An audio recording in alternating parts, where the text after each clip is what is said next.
This is David McCaleb with Bankers Insurance, and with me today is David Merriman, our resident cyber insurance guru. And that's exactly what we're going to be talking about today is cyber insurance and the need for it. David, thank you so much for being with us. It's great to be here. I am going to try to qualify the word guru because I feel like anytime, cyber insurance is changing so fast. The bad players who are out to get us all are changing. So anybody who said they were the guru, I would be very suspect of, because knowing everything about cyber risk and cyber insurance is a moving target. So, but we absolutely try to stay up on what's going on in the latest things. Yes, sir. No, I appreciate it. Thanks for the clarification. Now, let's go ahead and speak directly to why. Why do I need, or pretend like, say I'm a standard business. Why do I need cyber insurance? And this is a change. This is a change in the insurance marketplace. Most business owners know I need property coverage if I have valuable property. I need general liability if I have any risk. But a very basic insurance coverage now is cyber is becoming one of those basic insurance coverages. And just to help you kind of put it in a couple different little piles, is there's a lot of jargon, a lot of what could happen. Let's just make two categories. One is the one that you see in the news, Dave. It's somebody has lost personally identifiable information, and it's the big ones that make the news. Somebody gets hacked. They've lost all of our medical records. They've lost everybody's credit cards and mailing addresses. And when I chat with average business owners, they go, I just don't have a lot of data. I'm not holding social security numbers. I don't have anybody's medical records. I don't have names, addresses, and birth dates. And other than my own 25 employees, I don't really have a lot of information to lose. Well, that is what we call a third-party loss. You have lost someone else's information.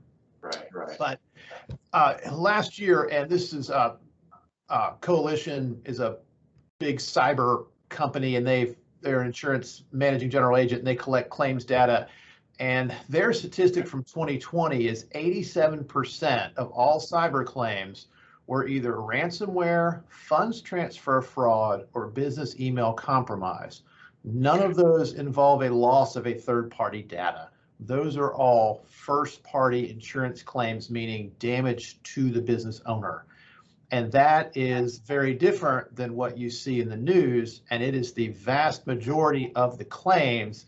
And that is where we really start the conversation with a lot of business owners, is they go, what would I do if I walked in, and this happened to a realtor client of ours a couple years ago. They walked in, they have lots and lots of videos of cool country estates on their website, and they walk in and the screen says, I need 5,000 Bitcoin to give you back your system. And my client was beside himself. Luckily, he was one of the first people to buy cyber insurance, and we were able to get on an 800 number and find him some help. That is a first-party business claim. An example of a third party, just to make it kind of practical, we do insure a small, not giant, a small clinical trials company right here in Virginia. They had a breach. They do hold medical information. Now, it turns out that they caught it fast enough. They didn't actually lose any information, but that would have been a third-party claim. We have lost medical records for the people in our study. Now, interestingly, what they really needed was the forensics, because that particular policy that they had included coverage for the cost to hire the third-party IT company, and a lot of time the insurance companies have one ready to go, to get in your system and figure out where have the bad players been, what have they seen, what have they read, what have they accessed. And that forensic review was covered by the insurance and was able to let them all sleep better at night. We didn't actually lose anybody's information. So kind of two silos, first party claims, third party claims, and that's kind of where we start the conversation. No, I got you. That was actually a really good job, not just even explaining why I need it, but you also did a great job explaining the different silos, as you call them, the first party versus third party. I appreciate you doing that, just clarifying what the coverage actually includes. So that's great. So then the next step is who has, like, how should I purchase this? Do I just go online and buy it, or who has the best coverage? Where should I be looking? Yes, that's the impossible question. So just, it really is impossible because it's constantly changing. There are 4 or 5 companies that we work with a lot and we recommend because they're the companies that are trying to stay on the cutting edge and have the broadest possible coverages.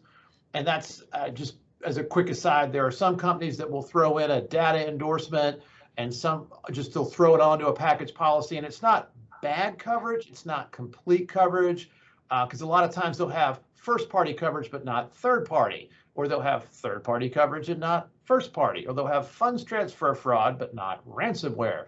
And so some of the little, if you can buy it for $125, read it, find out what it is. Amongst the companies that write standalone broader coverages, right now there's a couple that definitely have broader coverage, but 6 months from now, the company with the broadest coverages may be different than today because the bad players may find a new, social engineering was not a thing a couple years ago, and now it's in the top 3 claims. So have the coverage, the coverages have evolved amongst that group. So here's what I recommend. Every company's exposures are a little different. Far more than just, hey, I do hold personally identifiable information or I don't. That is the first of about 20 questions that you need to answer to figure out what coverages I really need to purchase and which coverages I don't need to purchase.